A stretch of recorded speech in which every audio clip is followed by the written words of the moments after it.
rest. I'm just doing my best, even though I'm so stressed out. Everything just feels like a test that I fail, so depressed when I can't seem to get out. But something deep inside won't let me quit. I swear that I'm inspired by all this shit. Tell me that I can and I won't. That's what guides me the most. Your lies, I'll do what I want.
What's up, guys? Welcome back to the YouTube channel. I just got over here to the shop. We're at NPK Performance, and we're going to be working on my race car for a little bit today.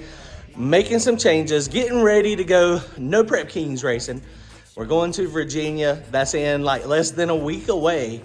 So let me show you what we got going on. Comment, like, and subscribe. Go to turbojohnracing.com to grab yourself some merchandise. And hopefully we'll see you guys at Virginia next weekend, April the 22nd and 23rd. All right, so we just pulled this thing in here. Everything seems to be running pretty good. Got a couple things to do. We're gonna try to tighten that stuff up. We're gonna go ahead and mess with this bump steer stuff down here as well. I got the nuts and the bolts so that we can do that. I'm gonna go ahead and try to blacken out this white stuff. I mean, that thing it looks so bad with it all white there. So we're gonna do that. But the biggest thing I'm working on today is we're going to change the back springs. Those are 1665 springs, and they're all the way down on the perch, and you can see it's just a little too high. Now, when we get a bunch of weight in the car, when we get the car so that it is really heavy, when we get a lot of weight in it, like another 500 pounds, those 1665s are probably going to be a little bit on the soft side. So we're going to get a set of 1685s, and because, you know, for the back of the track stuff, we got to have a ton of weight in this thing, and you know, the more weight you put in it, the harder it is to manage, and I think that's what we need to do. Those 1665s may be okay. It's one of those things, they might be enough to actually sustain it, but I'm scared. I mean, basically every 65-pound spring, so every time you add 130 pounds to the back of the car, it goes down an inch. So that's, you know, adding another 500 pounds, I mean, that's going to go down another 4 or 5 inches. I don't know if it can support it. 85 pounds, it can definitely support it and probably give us a pretty decent ride height without squashing the spring too bad. And man, those door jambs look terrible. That is bright.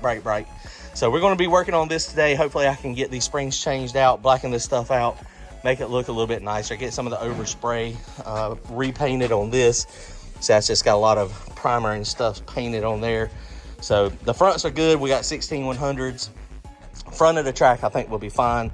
We're just going to try to work out this bump steer issue. And then we got a decision to make for No Prep Kings, if we want to stay on the Pro Bracket radials or do we want to put slicks on it.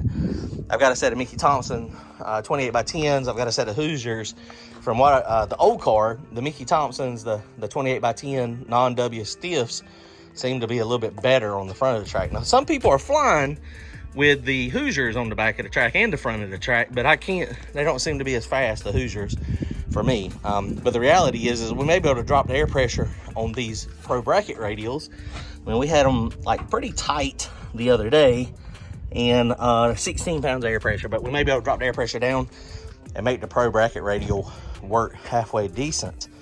Because the track, it's no prep, but front of the Kings, no prep Kings, it kind of gets pretty decent. I don't know if it's decent enough to make this work or not, though. So that's a crapshoot, which we may end up going on radials and then just take the slicks. And if we do terrible Friday night, we'll change the tires Friday night, and then Saturday we'll have the slicks on it. That's probably what we'll end up doing. We'll probably end up keeping the wing about the same height and the same angle. It is got, shoot, I don't remember what the angle was, but it was, I think it's at 8 degrees now. This wing is most effective at 10 degrees. Over 10 degrees, it starts introducing more drag.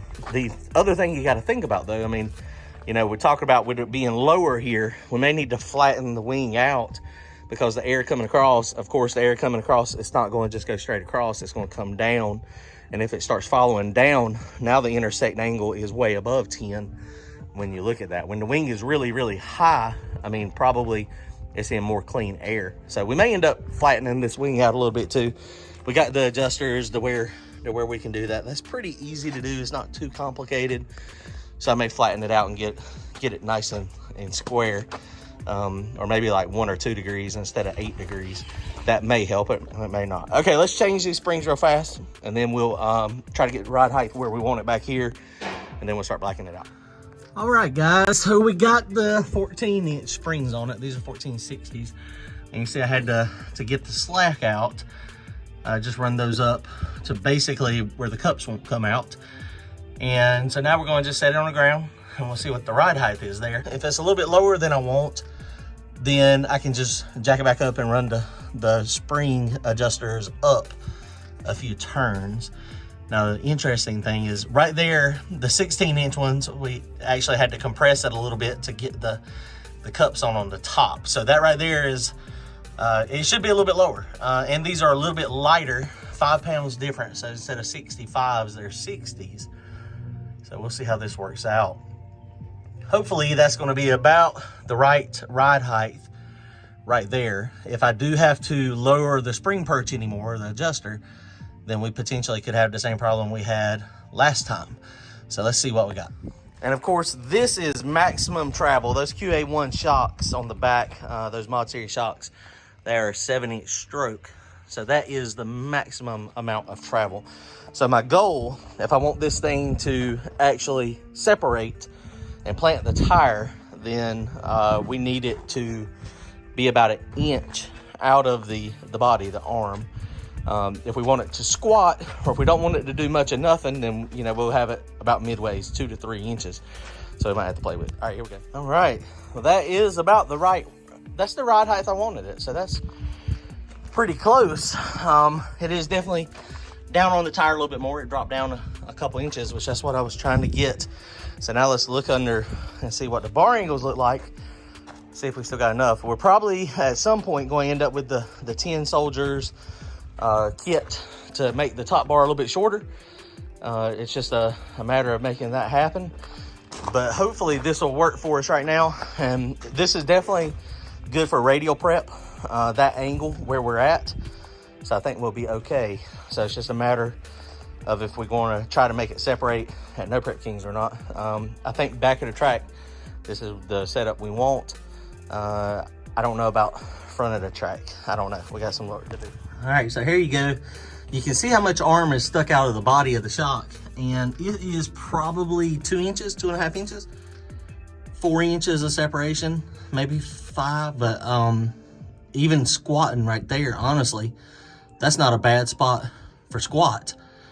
So we could jack it up just a little bit, but honestly, I think that's pretty good with this amount of weight in the car. Now, of course, if we put more weight in the car, then we'll have to definitely run the adjuster up because it will compress, you know, more. So we have to put a little bit more tension on it to make it so that it can lift it up some more. But all right, this is where we're going to leave it for right now. Let's go to the front, check the front out.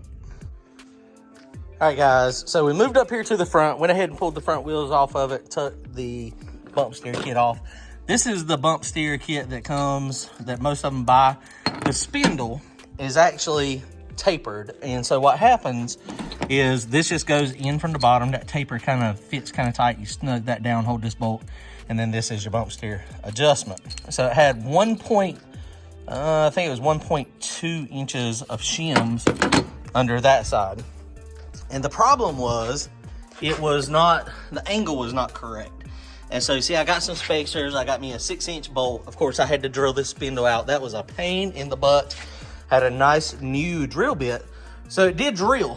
But now we got to just tighten this stuff up. Got some spacers. And what you're looking for is you want the A-arm to have about the same angle as the tie rod end. And so you can see I moved it down quite a bit. So now by doing that, these should be on a similar arc. And so what we're hoping is when we set this thing on the ground and raise it up, you don't have the toe in, toe out. That's what should be happening. Now we might have to play with this, and luckily I've got a bunch of shims that we can get it perfect. So this is just gonna be my starting point to try to get the bump steer. We went ahead and blacked out all the door jambs.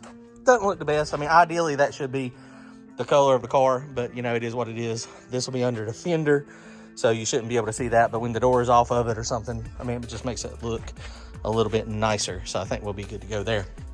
So here we go. Let's tighten this stuff up, put the wheels back on it, and then we'll check bump steer and see if it's any better. All right, guys, so up and down, moving, adjusting. Me and Keith got it somewhat adjusted. We went way down to start with, and it was pretty close, but it was what it was. Well, no, it was way off. It was not close at all. With the tie rod end way down, so it looked like it was the same angle as the rod. It would be perfect at ride height. No, it would be perfect at extension, but when it was at ride height, it was toeing out like an inch. So we had an inch, I think it was 1.2 inches, and that's what we had on it previously with these. And so now we're at like 1.75. and it's only moving 1/4 of an inch. It is still toeing out, so it's toed out right now 1/4 inch, and then when we at full travel going down track, when the front end is raised all the way up, it is pretty much dead even. It's toed in about 1/16 of an inch, maybe 1/8 of an inch, which is good. So I'm just kind of tired of messing with it right now. I got some other stuff I got to do real fast, and so this is done for now. But probably what I'll end up doing is taking one of those thicker shims out and putting a little bit thinner one in. Since that was at 1.2, I think probably 1.5, probably 1.5 inches is going to be about where it needs to be. So that's all we're going to do for now. So we are done. It looks a lot better. We are almost ready to race next weekend at No Prep Kings. So we'll see how it goes. All right, guys, comment, like, and subscribe. Later.